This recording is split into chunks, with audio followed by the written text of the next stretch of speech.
Hello, today you're going to need your piece of felt. It's a large piece of felt that we're going to fold in half, and your pens. I think I have an extra one here on my patch. You need about 5 or 6. Paper scissors, sewing scissors, and your cute little pattern, whatever it might be. We're going to talk about your pattern here so that we can figure out exactly any alterations that you might want to do to it, or if you want to create your own. If you watch the videos that I have already posted, they will go through the whole process. They'll show you and go through the process of creating your own pattern if you do not like the patterns that we have. What I would suggest, honestly, is looking online and looking up felt monsters.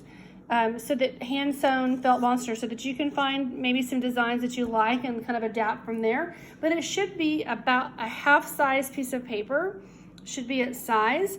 So if you want to just sketch out one that's similar to what I have here, this is the one that I made. Always just kind of start with a sketch. Obviously it needs a head, so I kind of go like this until I get a really good circle. Okay, and then it needs a body, and the body's going to be attached, so we can either kind of bring it out or we can come straight down. And then just circle it around and make sure that it's even. The best way to do that is that find the center of your paper and then fold it in half, and then cut just, sorry, my arm was in the way, cut just the half that if you like the one side better than the other, cut it down. The reason for doing this is because we want to make sure that our monster is symmetrical. So I'm going to go ahead and come here, and then I'm going to curve it so I get a good space between his legs. And then here is a pattern. Sort of looks like a tooth, but when you add things to it, or if you want it to be squarish, you can square off the legs however you would like. You can also take these patterns that you have, and I will show this to you very quickly. You can round off the hands if you don't like those hands like that, or you can just square it off right here, right in there. You can round the ears if you don't like the pointy ears. Cutting out the ones that have the pointed edges on it are a little bit more difficult.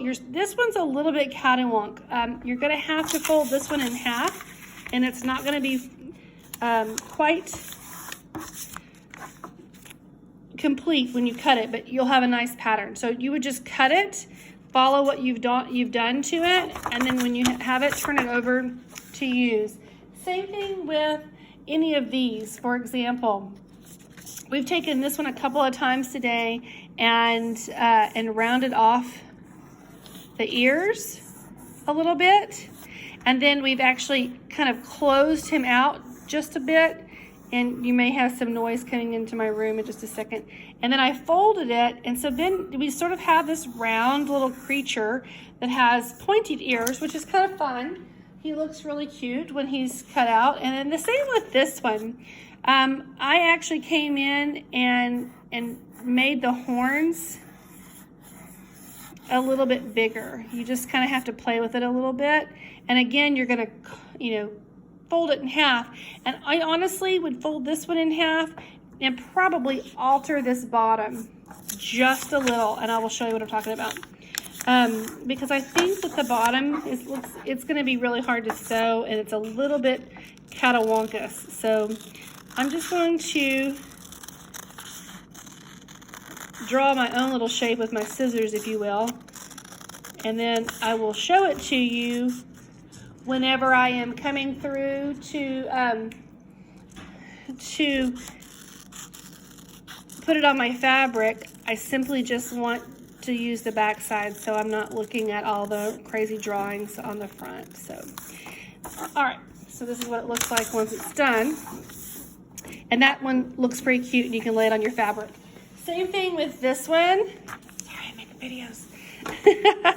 This one I think is actually pretty good. The only thing I did on this one to alter it was I upped this just a little.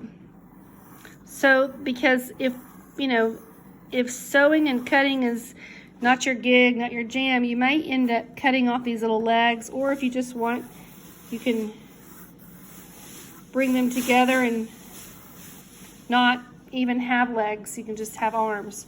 It's totally up to you, okay? So with that being the case, let's take one of them that we've altered, and I'm going to fold my fabric, and I'm going to put my creature on it, but I'm going to turn it upside down because I don't want it to confuse me. I want to be able to see what I'm doing. And I'm going to follow my tuck tuck pin stuck with my pins pointing downward. Tuck tuck pin stuck. Tuck tuck pin stuck.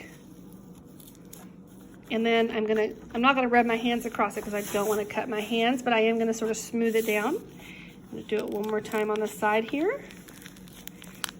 And then I like to go left to right. Turn it over and sort of smooth that out. Come here on the right side, do it. I want to make sure I'm grabbing everything, paper, all the fabrics. And then I'm going to come on the edge. Whoops.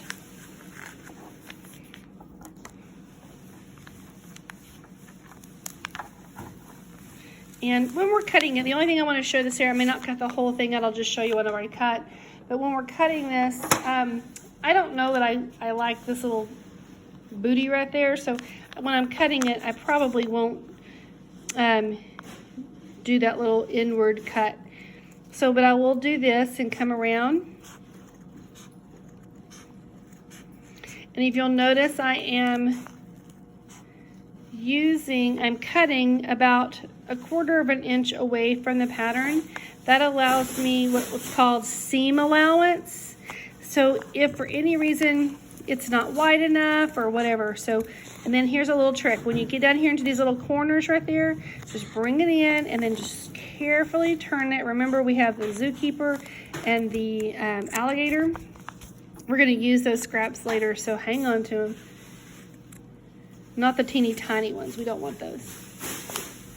Okay, bring it all around, keeping that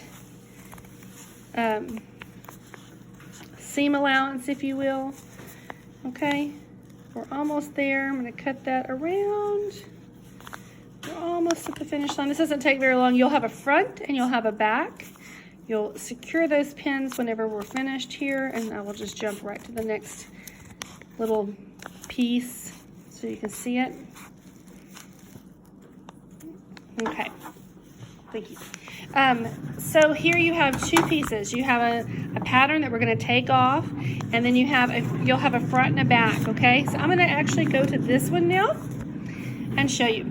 So I put a pin in this just so that I can sort of keep track of where my front and my back is, because if you were to flip it over, then you might have them not matching. So I say front, back, and I call this the monster guts inside. Okay, keep them together. These are some things we're going to work on. Like you can have a face, and you can put in, buttons, or you can have eyeballs.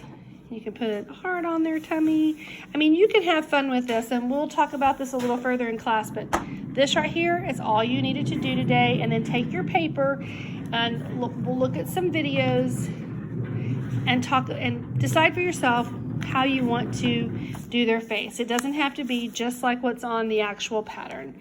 All right, that's it. Have a great day.